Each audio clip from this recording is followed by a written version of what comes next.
Title है इस album का दिल के पास। दिल के पास कौन होता है? दिल के पास वो होता है जिससे आप मोहब्बत करते हैं, और गज़लों से तो मोहब्बत करनी पड़ेगी, क्योंकि वो चीज़ ही है जिसमें मोहब्बत की बातें होती हैं।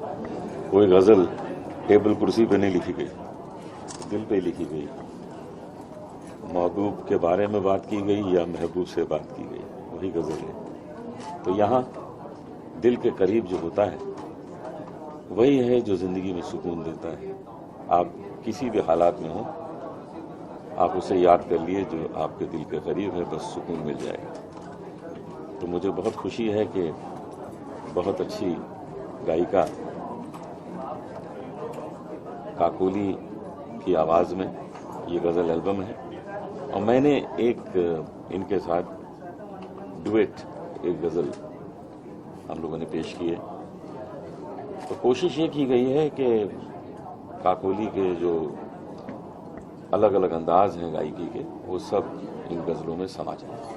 तो आप इसको सुनेंगे, आपकी तबीयत खुश होगी और हमारी भी तबीयत खुश होगी अगर आप सुनेंगे। शुक्रिया। सर, दिल को लेकर काफ़ी गज़ल हो, गाने हो, बॉलीवुड के सॉन्ग हो, आते रहते हैं। इस गज़ल में ऐसी क्या खासियत रहेगी जो सचमुच में दिल को छू लेगी? इनके बोल किस तरह होंगे? ये जो एल्बम है, इसमें दिल के करीब का मतलब है कि वो अल्फाज लिए गए हैं जो आपको कहीं हंसा देंगे, कहीं रुला देंगे, कहीं आप मुस्कुराने पर मजबूर हो जाएंगे, कहीं आपकी आंखों से आंसू आ जाएंगे, आप उसे रोकने की कोशिश करेंगे। तो वो जज्बात जो बहते बहते आप उसको रोकने की कोशिश में लग जाएंगे, वो है दिल के करीब। और ये कोशिश हम लोगों ने की है और इसको सही अंजाम दिया है, बिल्कुल इसको जस्टिफाई किया है काकोली की आवाज़ ने, इनके अंदाज ने। और मैं चाहूँगा कि कुछ आप भी बोलें। जी।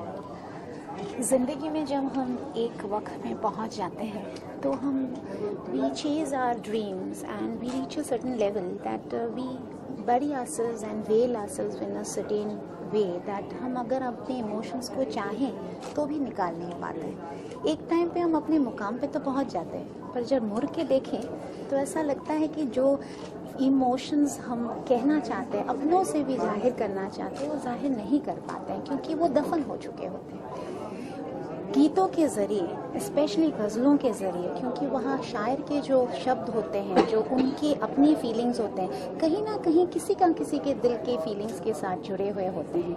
तो वो मेलोडी के साथ अगर हम अच्छे से उसको पेश करें तो लोगों के दिल तक पहुँचने का एक बहुत अच्छा जरिया है, और उनके इमोशंस को उन्हीं को फील करवाने के लिए हमने ये कोशिश की है कि दिल के ज़रिए दिल तक पहुँचे। दो लाइनें अगर माशाल्लाह से लफ्ज़ों की सजाने वाले तो शकील भाई हैं। देखिए, ऐसा है कि जैसे कलाम साहब ने कहा था कि ख्वाब सो के नहीं देखते, जागी आंखों से ख्वाब देखते हैं, या वो ख्वाब होते हैं जो आपको परेशान करते हैं, जो आपको सोने नहीं देते। जिंदगी में बहुत भीड़ है, बहुत शोर है। इस शोर और भीड़ में कहीं न कहीं आदमी को तन्हाई की ज़रूरत होती है, अकेलेपन की ज़रूरत होती है। तो गज़ल जो है, गज़ल ये शोर शराबे के म्यूज़िक में गज़ल वो चीज़ है जो आपको अपने आप से मिलाती है, आपको अकेला करती है, आपको तन्हा करती है। आप अपने उस दुनिया में चले जाते हैं गज़ल सुनते हुए जो आप जी चुके हैं, या आप जीना चाहते हैं, या जो आपका ड्रीम है, जो आपका ख्वाब है। तो गज़ल ज़िंदगी में बहुत ही ज़रूरी है, और मैं मुबारकबाद देता हूँ काकोली जी को कि इन्होंने इस शोर शराबे के माहौल में गज़ल को अहमियत दी, गज़ल को प्राथमिकता दी और गज़ल का एल्बम किया। और अनूप जलोटा जी का भी मैं शुक्रगुजार हूँ कि वो हमारे इस एल्बम के लिए हमारी लॉन्चिंग में आए। तो ये गज़ल का एल्बम आप ज़रूर सुने। मेरा कहीं एक गज़ल का बहुत मशहूर एक गज़ल है मेरी, उसका मतलब है कि खुद को इतना भी मत बचाया कर, बारिशें हों तो भीग जाया कर। दर्द हीरा है, दर्द मोती है, दर्द आंखों से मत बहाया कर, काम ले कुछ हसीन होठों से, बातों बातों में मुस्कुराया कर, चांद लाकर कोई नहीं देगा, अपने चेहरे से जगमगाया कर। तो काकोली जी आज अपने चेहरे से जगमगाना चाहती हैं और इनकी जो जगमगाहट है वो आप दिखाएं, लोगों तक पहुंचाएं इस गजल के एल्बम के जरिए। और वाह वाह, क्या बात है।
सर एक फोटो आइए मैम, आइए आप भी आइए। जो अलग भी रुकिया, अनुज जी थोड़ा इस तरफ, अभी यहाँ पे सर थोड़ा इस तरफ। हाँ जी सर सेंटर में, हाँ जी यहाँ पे, अरे इधर अनुज जी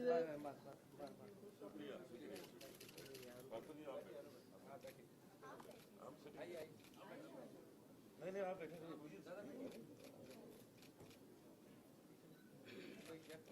बहुत अच्छा आ रहा हूँ सीधा हरिद्वार से बाबा राज्य पर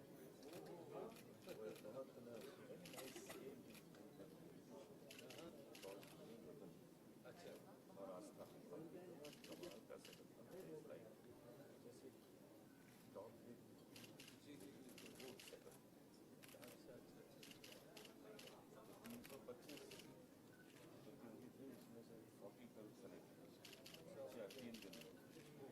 अब उनको बॉम्बे लाएंगे।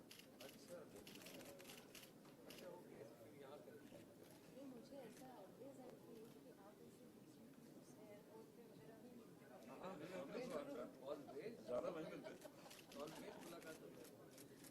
ज्यादा एयरपोर्ट भी मिलते फिर प्लान कर लेते बिरयानी मिल चाहिए।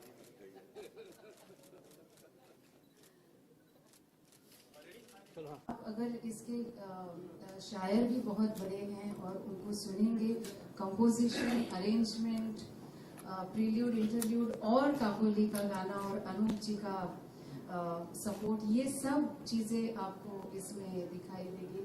आई am so glad to have Shravani here. We had released her single. Was it first debut single? Yeah, correct. So happy to have you here. There is Kshitish Thare, there is Abbas Shreyas, Abhinav. I'm so glad to welcome you here. Rudba Band, they are there. Then Vivek Prakash ji is there. Whatever name, but these are all very very musical people. And Vittal ji, thank you so much. आपकी जगह यहाँ पर है. If आप आएंगे तो we will feel nice about it. Vithal Kamath ji यहाँ पर है, जो म्यूजिशियंस को और म्यूजिक को बहुत पसंद करते हैं, सपोर्ट करते हैं. So I am so glad all of you are here. I would now, this is Times Music Endeavor and we will keep on supporting new artists, good artists. And we are always supported, and these all artists are inspired by the legends like Pankaj ji, Anup ji, Vittal ji, Sunil Das ji. मैं ये दीपक जी को ये पूरी journey, he is such a fantastic violinist and such a superb composer. हमने श्रेया के साथ जो आपका एल्बम किया था, अभी भी लोग हमें उसके लिए Facebook, everywhere they talk about it. Now this album also, whenever I heard it, such a soulful ghazals, and I must invite you here, Deepak ji, to talk about your experience, your journey about this album. Thank you so much everyone for coming.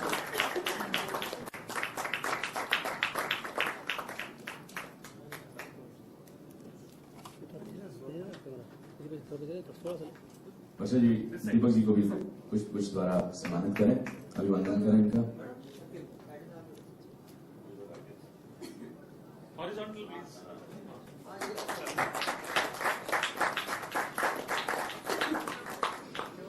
और मैं बातचीत का सिलसिला जारी रखना चाहता हूं, लेकिन उससे पहले ये तिकड़ी पूरी होनी चाहिए। तो मंच पे जरा मैं आमंत्रित करूं, प्रोफेशनली डॉक्टर काकोली गो ठाकुर बोलते हैं, लेकिन संगीत की दुनिया में काकोली जी को। काकोली जी आइए मंच पर।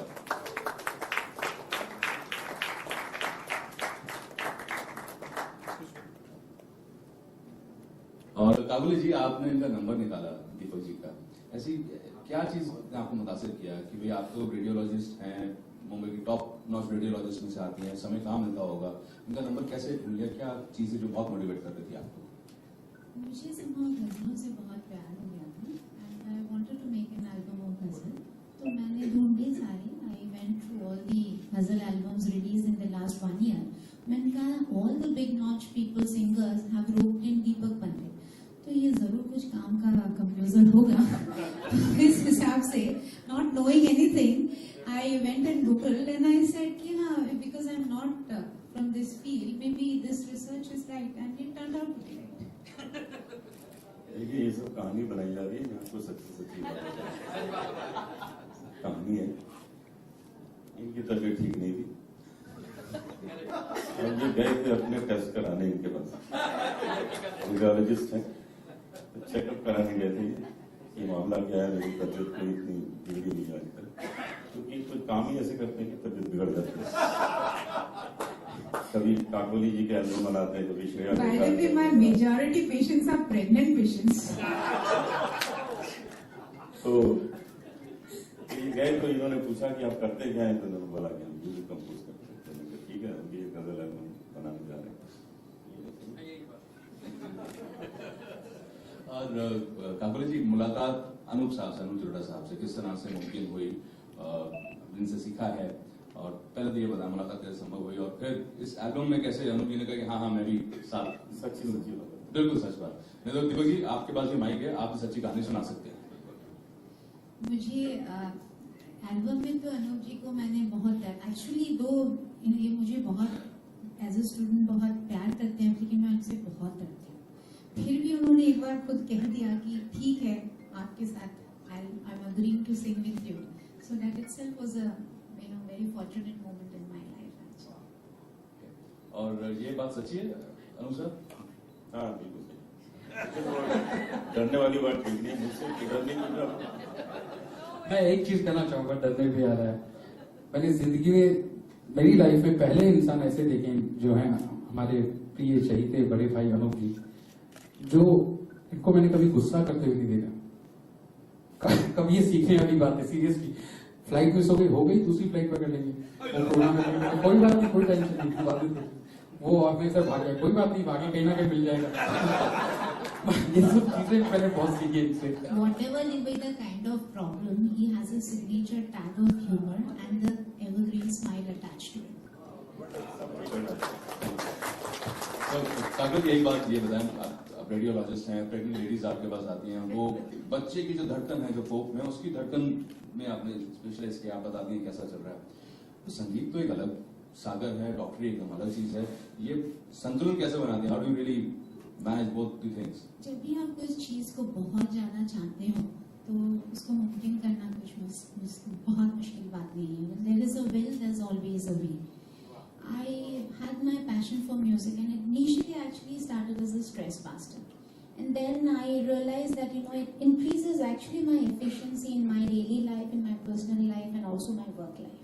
So I pursued with it, and I divided my time. 9 से 4 बजे तक I'm a doctor, 4 बजे के बाद I'm a singer, and there is no intermingling between those two things. अभी ये कहना मुश्किल हो जाएगा कि ये अभी बोलिए कि अच्छा वो सिंगर का बोली, अच्छा जो डॉक्टर भी है, अभी ये हो जाए। वही होने वाला है। आप 4 से 9 भी काम करा करें ना, आपको अपॉइंटमेंट लेने में 3 दिन लगते हैं, मिलता नहीं आसानी से आपका अपॉइंटमेंट। तो अच्छा, मम्मी भी हैं, सिंगर भी हैं, म्यूजिक डॉक्टरी भी कर रही हैं, तो कौन सा रोल ज्यादा चैलेंजिंग लगता है आपको? आजकल के बॉम्बे के टीनेजर्स का एक नया डायलॉग है, वो है चिल मम्मा कूल मम्मा। वो हर गर्म चीजों को ऐसे what ever be the hot situation, उसमें चिल करना या कूल करना होना must be the toughest situation of a mom. Your daughter is here? Chill mamma. एक कहावत है कि हर सक्सेसफुल आदमी के पीछे एक औरत का हाथ होता है। जी हाँ। इनके पीछे इनके पति देव का हाथ है। उनके लिए एक बार जोरदार तालियां। वो ये साइड थोड़ा सामने अपना खूबसूरत चेहरा दिखा दीजिए। मैं अनुभवी से दरखास्त करूंगा, कुछ इस एल्बम के बारे में बताएं, काकुली जी के बारे में बताएं, जब ये आपके सामने आए हैं और क्या हुनर आपने इनमें देखा। इसके जब कंपोजिशंस मैंने सुने थे, दीपक जी ने कंपोज किए गाने, तो मुझे काकुली ने सब सुनाए और मुझे बहुत अच्छे लगे सब कंपोजिशंस। तो उसके बाद ये बात हुई कि चलो एक इसमें डुएट भी करते हैं।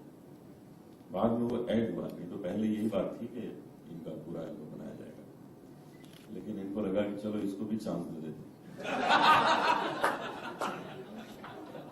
लोग ब्रेक दिया करते हैं और पता नहीं वो ब्रेक क्यों नाम रखा, ब्रेक में तो इंसान रुक जाता है। वो ब्रेक शब्द जो है ठीक नहीं है, उसको कुछ चेंज करेंगे, कुछ नया सोचेंगे उसके बारे में। लेकिन इन्होंने मुझे फिर इसमें ऐड किया और ऐड करने से ये हुआ कि मैंने भी इसका मजा लिया। गजल भी बहुत अच्छी मशहूर गजल शकील साहब की, शकील बदानी साहब की गजल हमने गाई। पहले से ही मैं ये गजल गाया करता था, लेकिन वो धुन कुछ और थी। फिर इस धुन को गाया, बहुत मजा आया। इस धुन में दोनों बातें हैं, ट्रेडिशनल टच भी है और आज का मॉडर्न टच भी, दोनों को मिला के इस गजल को कंपोज किया गया है। और आपने देखा ही होगा कि वीडियो में मैं कितना मजा लेके इसको गा रहा हूँ, क्योंकि मुझे बहुत पसंद आई इसकी धुन, तो मैं भी उसमें खो गया था गाते हुए, इतना अच्छा लगा। तो मैं मुबारकबाद दीपक पंडित को देता हूँ, बहुत ही प्यार से काम किया और काकुली जी गाती हैं बहुत अच्छा। इसके बाकी नगमे जो है वो भी सुनिएगा। और आज इस खास मौके पर, इस खास अवसर पर, जिसको हम एल्बम रिलीज कहते हैं, एल्बम लॉन्चिंग कहते हैं, उसमें गजल के शहंशाह पंकज उदास जी यहाँ पे उनके हाथ में हम इसको रिलीज करेंगे। और मुझे बहुत खुशी है कि पंकज जी ने वक्त निकाला है। हम लोग सभी बड़े मसरूफ हैं अपने अपने काम में। मैं अभी हरिद्वार से सीधा आ रहा हूँ, हरिद्वार से दिल्ली रात को बाय रोड ट्रैवल किया, सुबह की फ्लाइट पकड़ी, यहाँ पहुंचे, सीधे होटल में आगे सूटकेस लेके घर नहीं गए। लेकिन भाई साहब ये कोई नई बात नहीं है, पिछले ऑलमोस्ट 40 साल से आप यही कर रहे हैं, तो ये कोई नया नहीं है। तो बहुत अच्छा लगता है कि पंकज जी भी इस तरह के प्रोग्राम में, तो जैसे काकोली जैसे जो लोगों ने अपना अभी शुरू किया है करियर, उनको प्रमोट करने के लिए, उनको सपोर्ट करने के लिए अपना वक्त निकालते हैं। तो ये बहुत अच्छी बात है। एक बार जोरदार तालियां पंकज जी का बहुत बहुत बड़ा फन है कि उन्होंने एक ही बार रोज एक बार फिर कि गुटे द्वारा पंकज जी का आप अभिनंदन करें।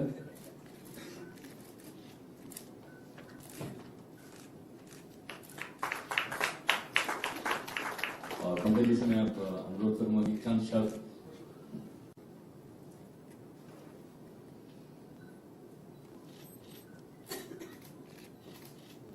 हर साल हम एक कॉन्सर्ट करते हैं खजाना के नाम से।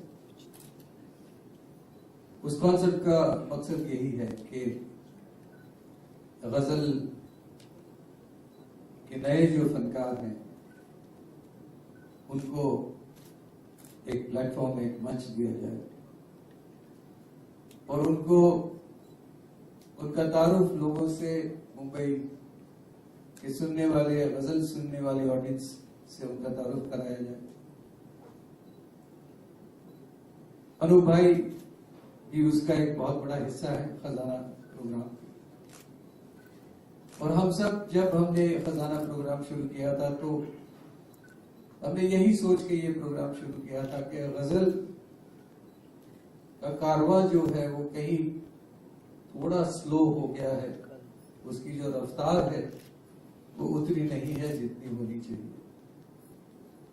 तो अब जरूरी है कि नई नस्ल के फनकार, नई नस्ल के कलाकार सामने आए और उन कलाकारों को हम प्रोत्साहित करें, उनको एनकरेज करें, ताकि गजल की दुनिया में गजल गाने वाले कलाकारों का जो हुजूम है पूरा वो बड़ा हो। आज जब मैं इस स्टेज पे खड़ा हूं तो मुझे उस बात की बिल्कुल वो पूरी बात ताजा होती मेरी यादों में कि कितना जरूरी है कि नए फनकार और खास करके गजल के नए फनकार सामने आए। काकोली की सीडी मैंने सुनी और मुझे ये एहसास हुआ कि एक बहुत ही इनोसेंसी, बहुत ही मधुर, बहुत ही सादा लेकिन ताजा आवाज है और बहुत ही एक सिंसियर एफर्ट है, सिंसियर अटेम्प्ट है गजल गाने का। तो उसके लिए मैं उसको बहुत बहुत मुबारकबाद देना चाहूंगा कि उनके अंदर जो लगन है, उनके अंदर जो पैशन है कि मुझे गजल गाना है। और यही चाहिए कि नए कलाकार इस पैशन के साथ सामने आए कि हमें गजल गाना है और गजल बिल्कुल डेडिकेशन के साथ गाना है। काकुली बहुत खुशकिस्मत है कि उन्हें अनूप जी जैसे गुरु मिले, उनका साथ मिला। अनूप भाई को मैं आज नहीं लेकिन 1978, 77, 78 से मेरी पहचान है और मैं और अनूप भाई इस संगीत की दुनिया के बहुत सारे सालों के जिसको कहेंगे we are witness to all these many years of music, yes। तो इन 40 सालों में हमने जो देखा उसमें मैं ये जरूर कहना चाहूंगा कि अनूप जलोटा जी एक ऐसी शख्सियत है कि जिन्होंने किसी को मना ही नहीं किया, हमेशा सबके साथ खड़े हुए, हमेशा सबको मदद की, हमेशा सबको एनकरेज किया। और यही वजह है कि आज काकोली के साथ मैं वीडियो देख रहा था और ये भी अप्रिशिएट कर रहा था कि 40 साल के बाद भी उनकी आवाज वैसी की वैसी है, उनके गाने का अंदाज वैसा है और इतनी खूबसूरती से उन्होंने इस वीडियो में जो गाया है काकोली के साथ वो काबिल तारीफ है। जहां तक दीपक का सवाल है, दीपक एक बहुत ही सुलझे हुए कलाकार हैं। वो संगीत के माहिर हैं, वो संगीत जानते हैं, संगीत इनके खून में, संगीत ये विरासत में लाए तो इनके पास इतने सारे क्वालिफिकेशंस हैं और उसके साथ साथ उनके अंदर एक आत्मा है, उनके अंदर एक रूह जो बहुत जरूरी होता है एक कलाकार के लिए कि कलाकार की रूह जो है वो संगीतमय हो। तो ये संगीतमय रूह के मालिक हैं, तो उनको मैं बहुत बहुत मुबारकबाद देता हूँ। हमेशा अच्छे अच्छे कॉम्पोजिशंस उन्होंने बनाए हैं, मैंने सुने हैं और मैं हमेशा ये कहता हूँ और सोचता हूँ कि दीपक जो है वो is one of those artist who is really phenomenal. जब वायलिन की बात आती है तो वायलिन में वो लाजवाब हैं।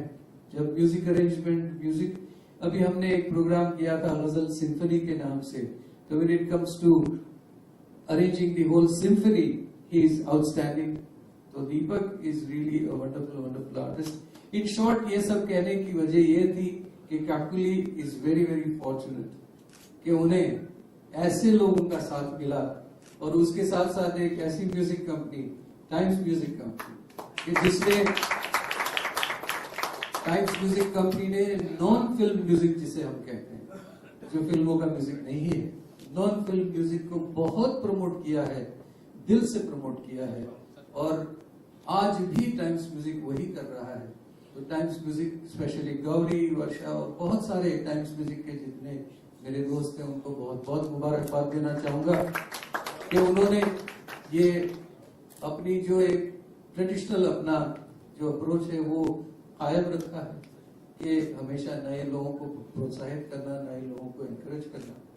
और मैं यही दुआ करूंगा, शुभकामनाएं मेरी कि काकोली का ये जो एल्बम है वो बहुत बहुत मकबूल हो, बहुत पॉपुलर हो और उनके दूसरे और एल्बम्स आए और वो गजलों की दुनिया में अपना नाम रोशन करे, ये मेरी दुआ है। मैं चाहूंगा कि इस शो अवसर पर इस एल्बम से जुड़े हुए सभी हमारे जो कलाकार हैं, पंडित सुनील दास जी, संजय जयपुरवाली जी, शकील आजमी साहब, इरशाद दलाल जी और पूर्वाइन चटर्जी, अश्विन श्रीनिवासन, सेतु रमन, हीरा पंडित, जो ये हड्डी है, रीढ़ी की हड्डी इस एल्बम की बैकबोन है, राकेश पंडित, प्रदीप पंडित, राजा पंडित, प्लीज और विठल दादा, प्लीज प्लीज प्लीज विठल दादा के लिए मैं विठल दादा के लिए एक छोटी सी बात कहना चाहूंगा। 1-2 साल पहले कॉन्सर्ट था हमारा पूना में, तो विजय भाई, विजय घाटे जी और मैं श्रीधर हम परफॉर्म कर रहे थे और विठल दादा ताल दे रहे थे, वो भी विलंबित में। तो इनका जो सुनकार जो पना है, जो कानसेन और सुनकार और म्यूजिक के लिए जो एक समर्पित है, वो चीज अभिनव जी मैं आपसे भी नहीं प्लीज स्टेज पे। और अगर मैं कोई नाम भूल रहा हूं तो प्लीज आप आइए, आपका फंक्शन है, प्लीज कम।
पंकज जी बहुत बहुत स्वागत है आपका इसमें।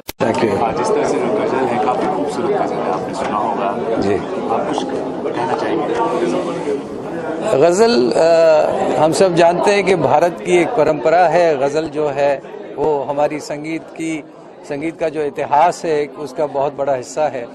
बड़ी खुशी होती है कि जब नए फनकार आते हैं और अपना जादू, अपनी खूबसूरती, अपना खूबसूरत गाना जब आपके सामने पेश करते हैं। इस एल्बम में भी कुछ ऐसी बात है कि बहुत ही ताज़ा आवाज़ है, बहुत ही एक सुंदर अंदाज है, और मैं समझता हूं कि गज़ल की दुनिया में एक नया नाम जुड़ गया है जो काकोली जी का है, और मैं दुआ करता हूं कि इनका ये एल्बम बहुत बहुत मशहूर हो, बहुत मकबूल हो, बहुत पॉपुलर हो। आपने कहा कि रफ्तार थोड़ी सी धीमी हो जी जी जी, रफ्तार वापस वो कैसे बढ़ेगी? नहीं, ज़रूर, जब नए फनकार आएंगे, जब नए फनकार एक डेडिकेशन के साथ काम करेंगे, तो मुझे ये यकीन है कि गज़ल जो है वो उसी रफ्तार से, जिस रफ्तार से चलती थी, उसी रफ्तार से फिर गज़ल जो है उसका कारवां चल पड़ेगा। मेरा एक नया एल्बम बन रहा है जो फरवरी में आएगा, और आप सबको मैं ज़रूर दावत दूंगा जब लॉन्च करूंगा। तो क्या नाम होगा? उसका नाम अभी तक डिसाइड नहीं किया है, लेकिन अभी 1 महीने के बाद इसको रिलीज करेंगे। जैसे आज हमने काकोली जी को सुना, और भी दूसरे जो फनकार होंगे आज जी जी, कौन ऐसा गजल जो है सिंगर है जो आपकी नज़र से काफ़ी अच्छे हैं? और बहुत सारे नए फनकार हैं, बहुत सारे नए फनकार हैं जो गज़ल अच्छी गा रहे हैं, और गज़ल जो है उस गज़ल जो है उसको बड़ी शिद्दत के साथ, बड़ी प्यार और मोहब्बत के साथ वो पेश कर रहे हैं, जिसमें श्रवणी चौधरी है, पूजा गायतोंडे हैं, मोहम्मद वकील हैं, बहुत सारे ऐसे नए कलाकार हैं जो बहुत ही अच्छा गा रहे हैं। Thank you so much sir, हम वेट करेंगे आपके आगे। जी, थैंक यू।